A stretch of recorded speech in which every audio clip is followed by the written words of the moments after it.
queridos, a graça e a paz do Senhor Jesus. Que Deus abençoe sua casa, sua vida, sua família, né? Em nome de Jesus. A presença do nosso querido amigo, pastor Antaniel, do Rio de Janeiro, ministrando aos nossos corações, querido. Estou muito feliz, grato ao Senhor por a vida desse servo de Deus, esse ungido do Senhor. Aleluia, por ele ter aceitado o nosso convite. Amém. Então, queridos, o nosso pastor já está aqui. Amém. Tá bom? Já passa a palavra para o senhor, pastor. Motivo de muita alegria ter recebido esse convite aí do nosso irmão querido, pessoa que eu aprendi a amar, respeitar, admirar, um servo de Deus, né? Como que tem servido ali ao Senhor na igreja local com tanto amor e dedicação. E eu louvo a Deus, Gilmar, pela sua vida, pela sua família. Amém. Que Deus abençoe em nome de Jesus. Quero estar compartilhando algo aí com os amados irmãos. Espero poder ser bênção na vida de vocês. Que Deus venha falar, venha ministrar através da minha vida em nome de Jesus, né? Que o importante, na verdade, é Deus falar conosco, é Deus nos instruir, Deus nos direcionar, porque afinal de contas, é melhor do que ouvir o que nós gostaríamos, ouvir o que nós queremos, o melhor mesmo é ouvir o que Deus tem para nós, não é verdade?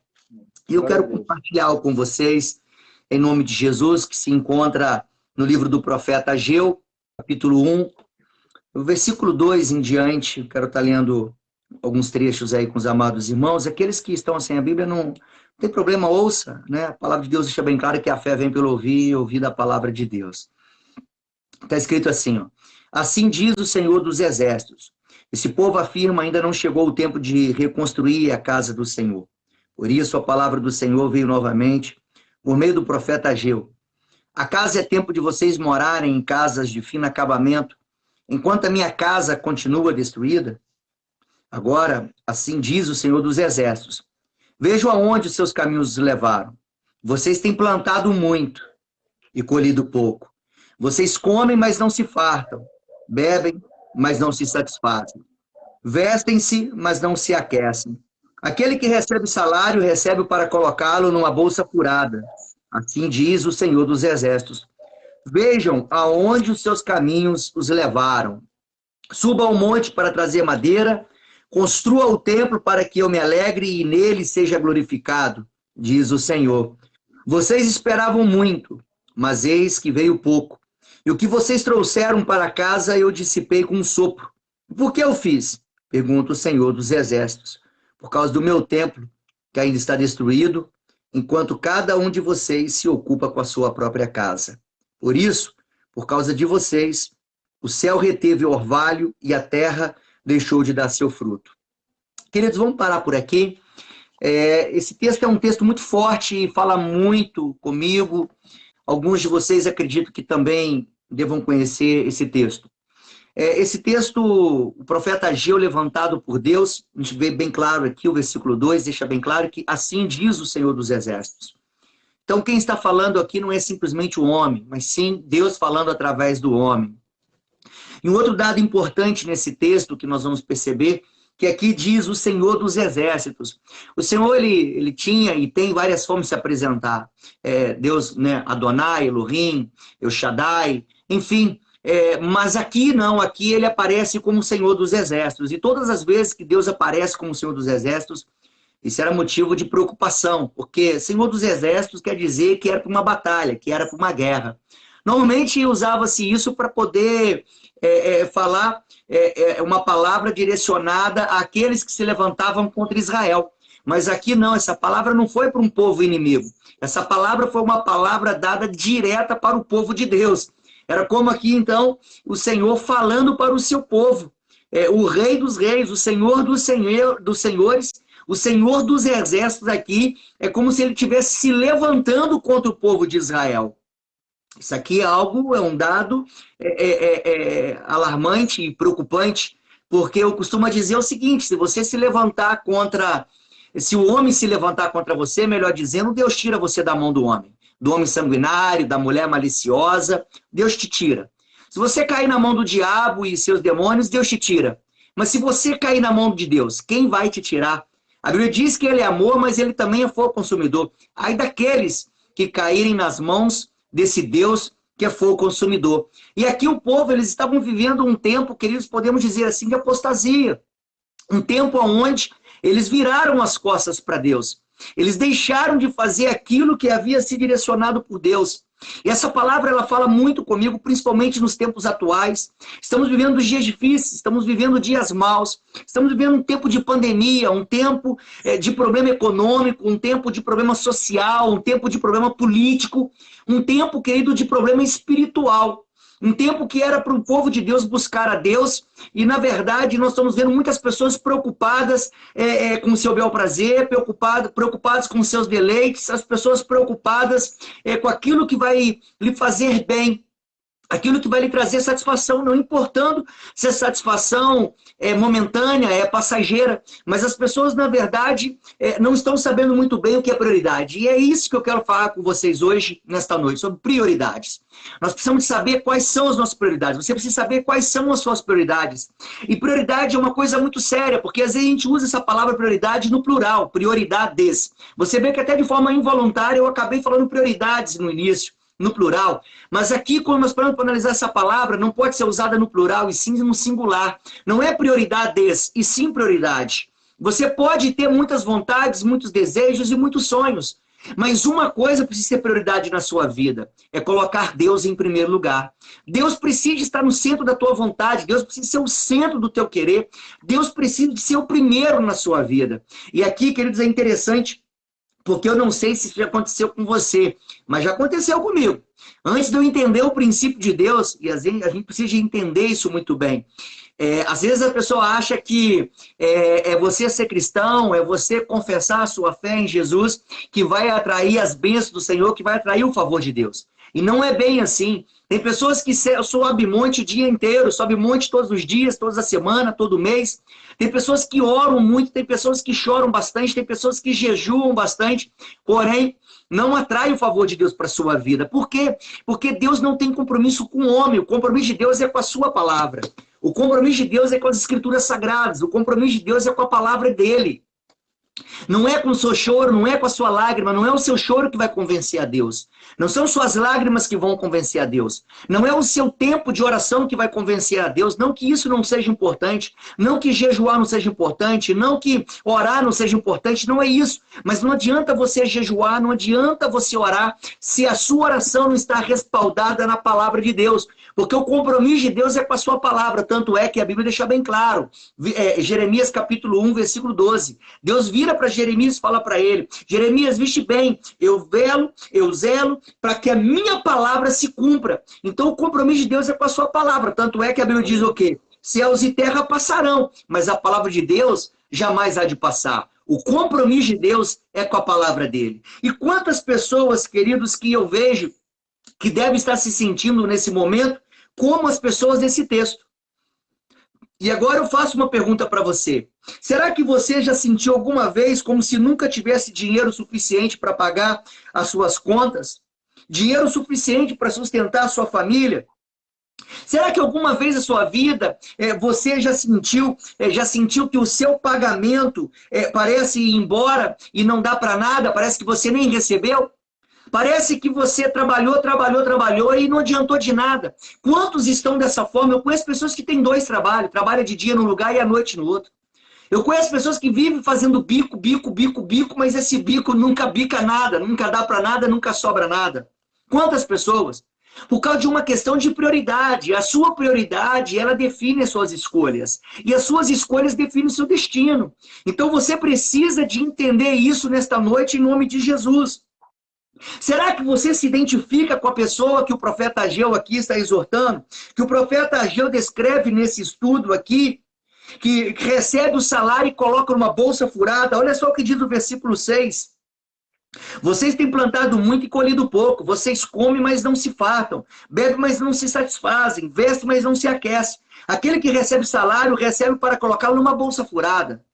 Olha que coisa terrível essa. Quantas vezes que eu já me senti dessa forma, queridos, num passado já um pouco distante, graças a Deus, porque hoje eu consegui entender o princípio de Deus, o que é prioridade para a minha vida. E você precisa entender o que é prioridade para a sua vida. Porque não adianta você trabalhar muito. Não é a quantidade que você trabalha, mas é você trabalhar de forma certa e você confiar que é Deus que te sustenta. E aqui a questão toda não é falta de saber quem é que sustenta. Porque nesse mesmo livro do profeta Ageu, já no capítulo 2, Deus vem falar que ele é o dono do ouro e da prata. Dinheiro não é problema para Deus. Sustento não é problema para Deus. O mundo pode estar em crise, o Brasil pode estar em crise, mas o céu não está em crise. O governante pode ser pego de surpresa, você pode ser pego de surpresa, eu posso ser pego de surpresa, mas Deus não é pego de surpresa, nada pode surpreender a Deus, nada pode tirar Deus do centro, nada pode tirar Deus do trono. Deus governa sobre todas as coisas, Deus tem o controle de todas as coisas, tudo está sob o controle de Deus. A questão aqui, o problema não é Deus, mas sim é você. Quais são as suas prioridades? O que você tem colocado como prioridade na sua vida? Será que você tem buscado as coisas dessa terra como prioridade na sua vida e deixado as coisas de Deus no segundo plano? Porque a Bíblia deixa bem claro para nós, querido, que aqueles que se fazem amigos do mundo se constituem inimigos de Deus. Olha só, a prioridade tem que ser Deus e não o mundo, porque o mundo é passageiro, mas Deus é eterno. Nós precisamos de entender o que é a prioridade. Os israelitas aqui, que o profeta Ageu confronta eles estavam vivendo sob um céu fechado. E por que eu digo sobre um céu fechado? Porque é do céu que vem a providência, é do céu que vem a provisão, é do céu que vem o socorro. Tudo que nós precisamos não está nessa terra. Tudo que nós necessitamos vem do céu. Lembra da oração que Jesus ensinou aos seus discípulos, quando os discípulos pediram: Senhor, nos ensina como os discípulos de João aprenderam com João Batista, nos ensina a orar. E o que Jesus ensina para ele? Pai nosso que está onde? No céu. Santificado seja o teu nome. Venha a nós o quê? O teu reino. Olha que interessante, nós precisamos de atrair as coisas do reino, dos céus, para essa terra. Ou seja, o favor de Deus é que traz o nosso sustento. O sustento não vem do homem, o sustento não vem do seu empregador. Não vem do seu chefe. O sustento não vem do governo no qual você está inserido, seja paulista, carioca, seja cearense, seja em qual estado que você esteja. O governo não vem do a provisão não vem do governo federal. A provisão, querido, da nossa vida vem do céu. Você precisa entender que o sustento vem do céu. Quem nos sustenta é o Senhor.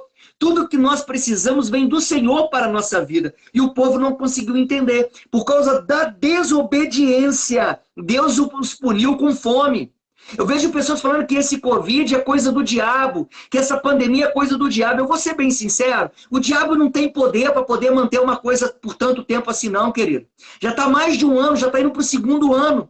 Quantos que estão orando? Eu vou falar para vocês de um exemplo que está aí pertinho de vocês, o bispo Cláudio Moraes, muito meu amigo. Eu e ele colocamos as nossas igrejas para estar orando todos os dias, meio-dia. Por diversos dias do ano passado, esse ano a mesma coisa, sobe monte, desce monte, orando. E a Bíblia diz: sujeitai-vos a Deus, resistir o diabo, ele fugirá de vós. Então por que o diabo não está fugindo? Sendo que 2 Crônicas 7,14 deixa bem claro que se a gente se arrepender dos nossos caminhos, que se a gente se humilhar, do céu se ouviria nossa oração e sararia a nossa terra. Nós temos clamado, nós temos buscado. Só que muitos ainda não conseguiram entender.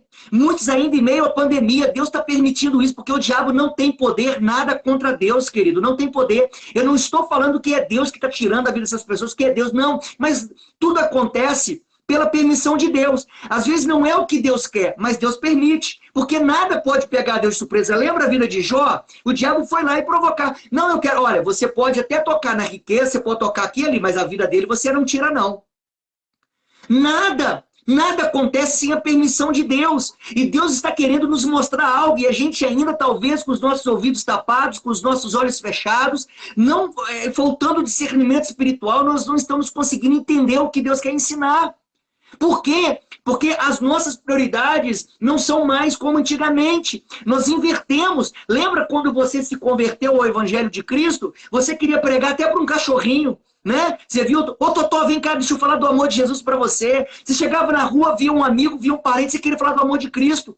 Mas no decorrer da caminhada, a vida veio trazendo as dificuldades, as lutas, que são normais, né? O próprio Jesus declarou que nós teríamos aflições, mas se você tiver bom ânimo, você vai vencer. Mas no decorrer da caminhada, vai se esfriando. Tanto é que o Abacuque, né, o profeta Abacuque, no capítulo 3, ele diz o seguinte: ó Senhor, ouvi a tua palavra e temi, aviva a tua obra no meio dos anos. Ele não pede para avivar ela no meio e nem no final, mas no meio. Por quê? Porque você começa muito bem, mas no meio você desanima, você para, você joga a toalha, você começa a olhar para as dificuldades. Sabe o que aconteceu aqui com o povo? O povo seguinte, quer dizer, eles estavam 70 anos como escravos na Babilônia. Por que eles estavam como escravos? Por causa da desobediência. Deus virou para eles e falou assim: olha, vocês vão plantar durante 6 anos. No 7º ano, vocês vão deixar a terra descansar. Era um ano sabático. Durante 6 anos, vocês vão plantar. E no 6º ano, vocês vão colher o suficiente para o 6º, para o 7º, ainda vai sobrar um pouco para o 8º. Olha que prosperidade. Olha que fartura, olha que abundância de Deus. Só que eles viram que quando chegava no 6º ano, eles estavam ganhando muito. Então eles não deixavam a terra descansar. Durante 70 anos, lá em Crônicas fala sobre isso, durante 70 anos quebraram o princípio de Deus. E agora, querido, com Deus é assim, o que o homem plantar, o homem vai colher. Tanto é que o profeta Osés, ele já diz o quê? Se você plantar vento, você colhe tempestade. O apóstolo Paulo deixa bem claro, na carta aos Gálatas, se você plantar coisas espirituais, você vai colher coisas espirituais, mas se plantar para a carne, vai colher coisas da carne. Não tem jeito. Aquilo que você plantar, você vai colher. Se você plantar arroz, você colhe arroz. Se você plantar amor, você colhe amor. O que você plantar. Tem gente que está plantando vento e está colhendo tempestade. Eles aqui plantaram vento, eles desobedeceram. Deus falou para eles: plantam durante 6 anos, no 7º deixa a terra descansar. Mas o olho grande, a ganância, a avareza, viram que estava ganhando e não descansaram a terra. E começaram a plantar, plantar, plantar. Quando Deus pega sua calculadorinha lá, vai somar 70 anos. 70 anos que eles quebraram o princípio. Durante 70 anos eles ficaram como escravo. Olha só, aqui você fez, aqui você paga. Plantou, colheu. Eles desobedeceram. As bênçãos atraem o favor de Deus. A sua obediência antecede a sua bênção.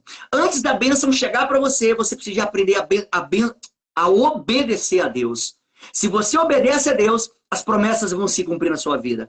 A Bíblia deixa bem claro em Deuteronômio, é isso que eu coloco diante de ti: a bênção e a maldição. Escolha a bênção para que vá bem, escolha a bênção para que prospere, escolha a bênção para que a sua descendência seja abençoada. Mas se você escolher a maldição, vai vir maldição sobre a sua vida e sobre a sua descendência. Então Deus deixa diante de nós a bênção e a maldição. O que você tem escolhido? Eu escolho a bênção. Eu fico com a bênção, porque eu quero ser abençoado e quero que a minha descendência seja abençoada em nome de Jesus. Você recebe isso aí em nome de Jesus? Amém. Glória a Deus. Então, queridos, olha só. Deus agora, eles começam a clamar, pagaram a conta, e conta só se paga uma vez, não é verdade? Pagaram a conta, Deus liberta o povo, e eles vão para a sua cidade, vão para o estado de Israel. Eles voltam para a sua terra. Só que chega lá, eles tiveram dificuldade. Qual foi a primeira dificuldade? Os inimigos se levantaram contra eles. Deus levanta a favor. E Deus mostra para eles o quê? Olha, ai daqueles que se levantar contra o dia de Deus. Ai daqueles que se levantar contra vocês. Deus se levanta e dá a vitória para o povo. Olha que vitória, olha que bênção. Daqui a pouco eles tiveram um problema financeiro, porque faltava recursos. E Deus mostra que Deus é o Deus do ouro e da prata. E Deus dá o recurso para eles. Só que depois eles simplesmente se acomodam. Porque novamente o inimigo se levanta. Porque o inimigo não desiste. Por isso que você também não pode desistir. E eles começaram a desistir, começaram a se preocupar com o quê? Com as suas casas. Deixaram as coisas de Deus de lado e foram agora preocupar com as suas casas. Peraí, olha como que a questão aqui, o problema não é recursos, porque Deus é o dono do ouro e da prata. O seu problema não é recurso, é prioridade. O problema para você não é provisão, olha só. Porque Deus manda a provisão para eles, dá o recurso necessário para tudo aquilo que eles precisavam. O problema não é o inimigo, porque Deus se levanta. Maior é Deus do que o gigante que tem se levantado contra a sua vida. Deus levanta e mostra para eles: eu sou Deus contigo. O problema é a prioridade. Então eles começaram a trabalhar e não dava para nada. Eles já estavam desesperados, porque por mais que trabalhava, o céu estava fechado, o céu de bronze. Por quê? Porque é do céu que vem um recurso. E aí Deus levanta o profeta e fala: sabe por que o céu está fechado?